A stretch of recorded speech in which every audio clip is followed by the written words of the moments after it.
بسم اللہ الرحمن الرحیم الحمدللہ رب العالمین والعاقبۃ للمتقین والصلاة والسلام علی سید الانبیاء والمرسلین محمد وعلی آلہ واصحابہ ومن ہدی بہدیہ الی یوم الدین، اما بعد۔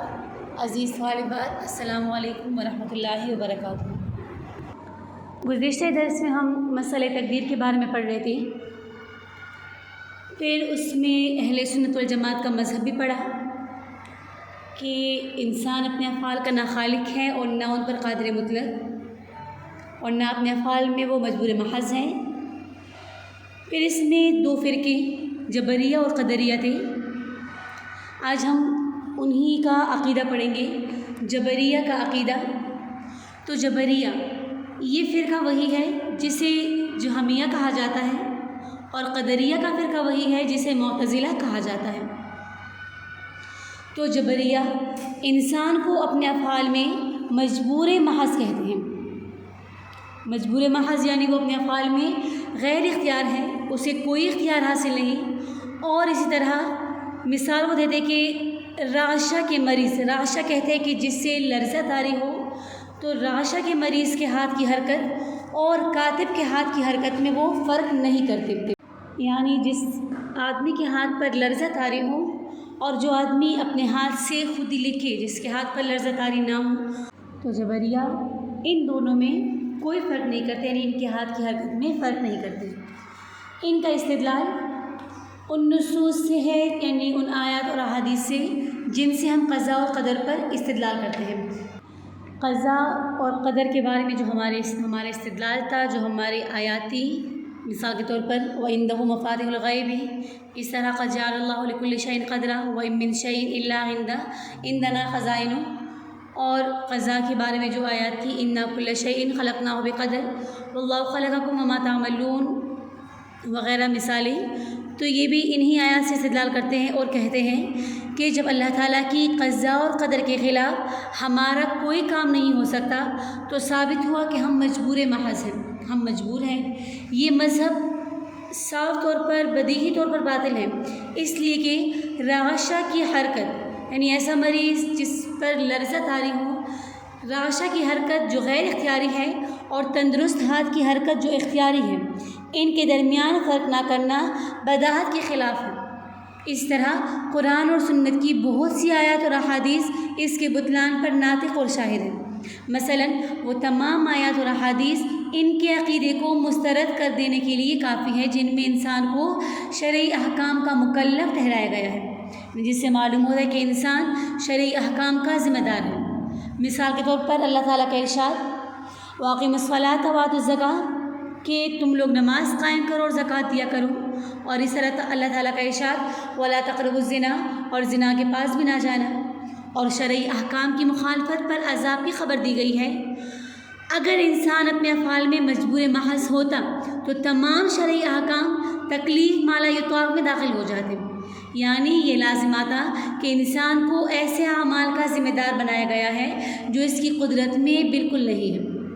حالانکہ قرآن کریم نے قانون الہی یہ بتایا ہے کہ لا یکلف اللہ نفسا الا وسعها، کہ اللہ تعالیٰ کسی کو مکلف نہیں بنا تھا مگر اسی کام کا جو اس کی طاقت اور اختیار میں۔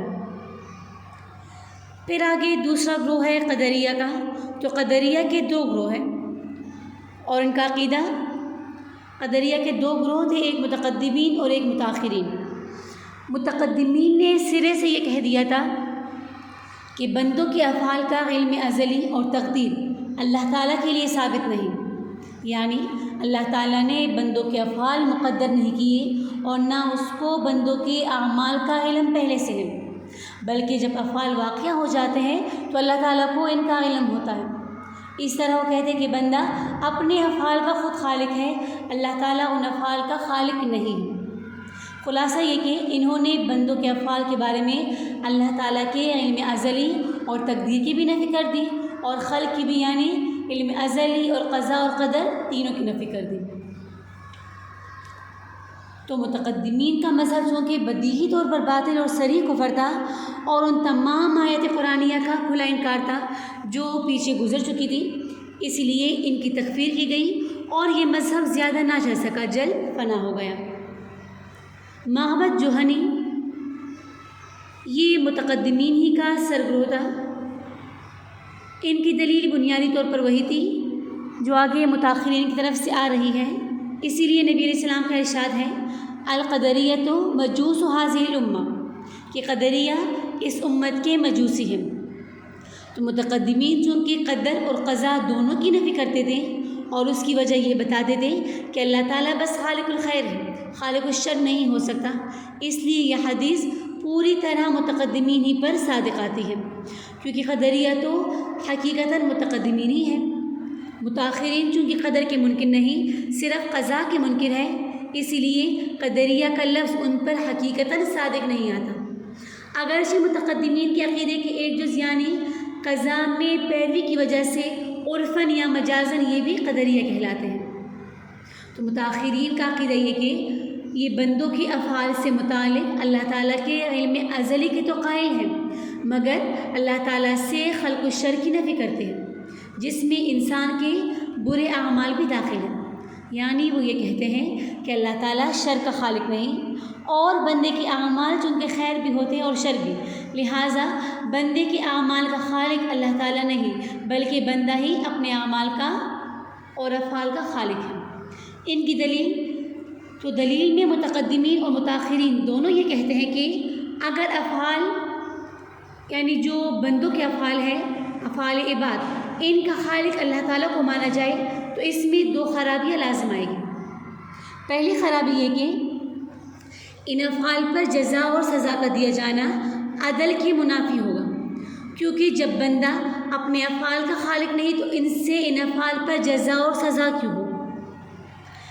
جبکہ دوسری خرابی وہ یہ کہتے ہیں کہ چونکہ افعال بعض خیر ہے بعض شر، تو اگر ان کا خالق اللہ تعالیٰ کو مانا جائے تو خلق شر کی نسبت اللہ تعالیٰ کی طرف ہو جائے گی، یعنی اللہ تعالیٰ کو شر کا خالق ماننا پڑے گا. حالانکہ خلق الشر بھی ہے تو اللہ تعالیٰ کا شر سے متصف ہونا لازم آئے گا. ہمارا جواب یہ کہ ہم اس کے جواب میں یہ کہتے ہیں کہ پہلی خرابی ہمارے مذہب پر نہیں بلکہ جبریہ کے مذہب پر لازم آتی ہے، اس لیے کہ ہم انسان کو اپنے افعال کا کاسب قرار دیتے ہیں اور جزا اور سزا کسب پر ہوتی ہے نہ کہ خلق پر، اور کسب اختیاری چیز ہے، لہٰذا تکلیف ما لا یطاق یا ظلم لازم نہ آئے. جو دوسری خرابی ہے تو اس کے 3 جواب ہیں. پہلا جواب یہ کہ ہم تسلیم نہیں کرتے کہ شر پیدا کرنے سے اللہ تعالیٰ کا شر سے متصف ہونا لازم آتا ہے، اس لیے کہ ہر شر کی 2 حیثیتیں ہیں. ایک حیثیت سے تو وہ شر ہے، دوسری حیثیت سے وہ شر بھی خیر ہے. اس حیثیت سے کہ شر اللہ تعالیٰ کی مخلوق ہیں اور اس کے پیدا کرنے میں بہت سی حکمتیں ہیں، یہ شر خیر ہے. اور اس حیثیت سے کہ اس شر کا کسب معصیت ہونے کے باوجود انسان کرتا ہے تو یہ شر ہے. مثلاً کفر شر ہے لیکن اس کے پیدا کرنے میں اللہ تعالیٰ کی بہت سی حکمتیں ہیں. مثلاً اپنی قدرت کاملہ کا اظہار کہ وہ ایمان اور کفر دونوں متضاد چیزوں کو پیدا کرنے پر قادر ہے، اور مثلاً بندوں کا امتحان وغیرہ، تو اس حیثیت سے یہ خیر ہے. یا مثلاً بیت الخلاء ایک بہت گندی جگہ ہے، اس حیثیت سے یہ شر ہے. لیکن کوئی عالیشان مکان اس سے خالی ہو تو اسے مکمل نہیں کہا جا سکتا اور اس کے بغیر گھر کی افادیت مکمل نہیں ہوتی، تو اس حیثیت سے بیت الخلاء بھی خیر ہے. اس طرح اللہ تعالیٰ نے اس دنیا کو خیر اور شر پر مشتمل کیا ہے تاکہ متضاد اشیاء پیدا کرنے کی قدرت کا اظہار ہو. تو جس طرح بیت الخلاء بنانے والا گندی چیز بنانے کے باوجود گندا یا برا نہیں کہلاتا، اسی طرح شر پیدا کرنے سے اللہ تعالیٰ کا شر سے متصف ہونا لازم نہیں آتا. خلاصہ یہ کہ شر بندوں کے کسب کے اعتبار سے تو شر ہی ہے اور اللہ تعالیٰ کی تخلیق کے اعتبار سے وہ خیر ہے، بس کسب شر مذموم ہے اور خلق شر محمود ہے. دونوں میں فرق ہے. کسب شر مذموم ہے، برا ہے، اور خلق شر یہ محمود ہے. پھر دوسرا جواب یہ کہ ابلیس اور جہنم بھی شر ہیں جن کو اللہ نے پیدا فرمایا ہے، اور یہ دونوں باتیں تم بھی مانتے ہو. بس اگر خلق الشر شر ہے تو نعوذ باللہ اللہ تعالیٰ کا شر سے متصف ہونا تمہارے مذہب پر بھی لازم آ گیا. تو اس صورت میں پھر فما ہوا جوابکم فہو جوابنا، تو یہ دونوں جواب متاخرین اور متقدمین دونوں کے لیے کافی ہے۔ تیسرا جواب جو صرف متاخرین کو دیا جاتا ہے ہماری طرف سے یہ ہے کہ جو اعتراض آپ نے ہمارے مذہب پر کیا ہے وہ تو آپ کے مذہب پر بھی لازم آتا ہے، اس لیے کہ انسان جو گناہ کرتا ہے جب اللہ تعالیٰ کو ازل سے ان کا علم ہے تو اب ہم پوچھتے ہیں کہ اللہ تعالیٰ انہیں روکنے پر قادر ہے یا نہیں۔ اگر نہیں تو اللہ تعالیٰ کا نعوذ باللہ عجز لازم آئے گا جو یقیناً باطل ہے، اور اگر قادر ہے تو ان معاصی کو روکتا کیوں نہیں بلکہ ان جرائم کے لیے پورے آلات قوت اور وسائل مہیا کرتا ہے۔ تو یہ گناہ میں مدد کرنا ہوا، اور گناہ میں مدد کرنا بھی شر ہے، تو اللہ تعالیٰ کا نعوذ باللہ شر سے متصف ہونا خود تمہارے مذہب پر بھی لازم آ گیا۔ تم نے کروڑوں خالق بھی تجویز کی، اس باوجود سوال وہی کا وہی رہا۔ اس لیے متاخرین قدریہ کے بارے میں حضرت امام شافعی رحمہ اللہ کا ارشاد ہے، ان سلم القدری العلم قسمہ، اگر قدریہ کا عقیدہ رکھنے والا اللہ کے علم قدیم کو مان بھی لے تو لاجواب ہو کر رہ جائے گا۔ یعنی جب ان متاخرین قدریہ نے بندوں کے افعال کے بارے میں اللہ تعالیٰ کے علم ازلی یعنی تقدیر کو مان لیا تو اللہ تعالیٰ سے خلق شر کی نفی پر جو دلیل انہوں نے پیش کی تھی وہ ہمارے اس جواب سے ٹوٹ جائے گی جو ہم نے تیسرے نمبر پر ذکر کیا ہے۔ بس معلوم ہوا کہ اتصاف بالشر کی خرابی سے بچنے کا صحیح راستہ وہی ہے جو اہل سنت والجماعت نے اختیار کی کہ خلق الشر سے اتصاف بالشر لازم نہیں آتا، کیونکہ وہ خلق الشر بھی متعدد حکمتوں پر مبنی ہے۔ کوئی نہایت ماہر مصور کسی بدصورت انسان کی تصویر بنائے تو اس سے مصور کا غیر ماہر یا بدصورت یا بدذوق ہونا لازم نہیں آتا۔ اب جبریہ کی طرف سے ایک سوال ہے، یعنی یہ سوال ہو سکتا ہے ان کی طرف سے کہ بندہ اللہ تعالیٰ کے علم ازلی کے خلاف کسب کر سکتا ہے یا نہیں۔ اگر کر سکتا ہے تو علم ازلی کا غلط ہونا لازم آئے گا، اور اگر نہیں کر سکتا تو پھر بندہ مجبور محض ہو گیا اور عقیدہ جبریہ ثابت ہو گیا۔ اس کے دو جواب۔ تحقیقی جواب یہ ہے کہ اللہ تعالیٰ کا علم ازلی بندوں کے سلب اختیار کو مستلزم نہیں، اس لیے کہ اس علم ازلی میں جہاں یہ موجود ہے، مثلاً زید فلاں وقت چوری کرے گا، وہی یہ بھی موجود ہے کہ وہ چوری اپنے اختیار اور کسب سے کرے گا۔ معلوم ہوا کہ اللہ تعالیٰ کا علم ازلی بندوں کے کسب اور اختیار کے منافی نہیں۔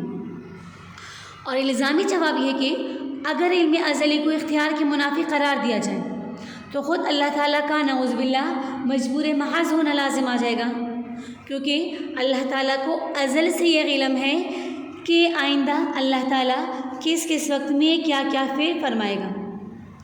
اب ہم یہ پوچھتے ہیں کہ اللہ تعالیٰ کا فعل اس کے علم ازلی کے خلاف ہو سکتا ہے یا نہیں۔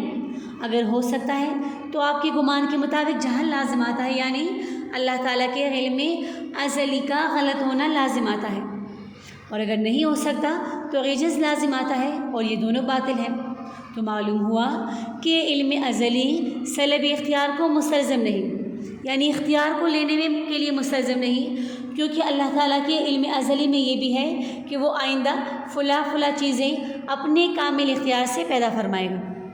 خلاصہ یہ کہ افعال عباد کے بارے میں جو علم اللہ تعالیٰ کو شروع سے ہے، ازل سے ہے، اس میں یہ بھی ہے کہ وہ افعال انسان اپنے اختیار یعنی کسب سے کرے گا، لہٰذا اللہ تعالیٰ کا علم ازلی انسان کے کسب اور اختیار کے منافی نہ ہو۔ تقدیر کے بارے میں مزید وضاحت انشاءاللہ اگلے درس میں ہو جائے گی۔ آج کے لیے اتنا کافی ہے۔ جزاکم اللہ خیر لکم۔ السلام علیکم ورحمۃ اللہ وبرکاتہ۔